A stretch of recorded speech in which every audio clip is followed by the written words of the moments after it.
آپ کو سیاست میں گھسیٹ رہے ہیں، آپ کا تو سیاست سے کوئی تعلق نہیں، آپ رسول اللہ کی گدی پر بیٹھے ہوئے ہیں، نذرانے وصول کرتے رہیے، ہاتھ چومتے رہے لوگ باغ، آپ کی داڑھی مبارک کو چومتے ہیں، آپ کی پیشانی کو چومتے ہیں، آپ کے ہاتھوں کو چومتے ہیں، آپ کے جبے کو بوسہ دیتے ہیں، بس آپ یہی بیٹھے رہیے، یہ ان کی باتوں میں نہ آئیے، یہ خواہ آپ کو سیاست میں گھسیٹ رہے ہیں۔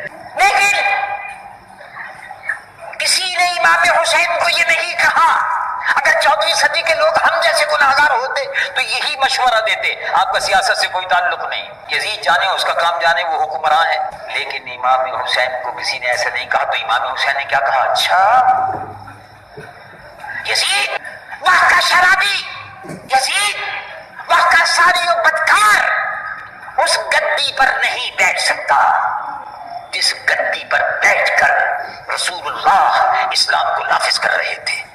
اسلام کو بگاڑنے کی اجازت نہیں دیں گے ہم۔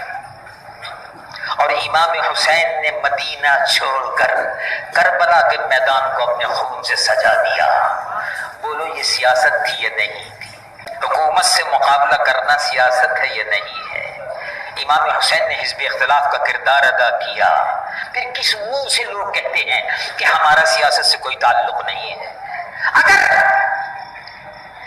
کوئی آدمی یہ کہتا ہے میرا سیاست سے کوئی تعلق نہیں ہے تو اس کا مطلب یہ ہے کہ اس کا امام حسین سے بھی کوئی تعلق نہیں ہے۔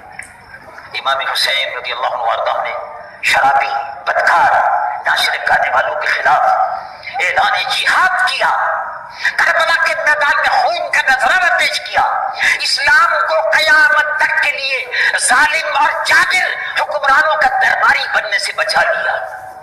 یہ تھا امام حسین کا کردار۔ آج بھی وہی وقت ہے، ملتا جلتا وقت ہے۔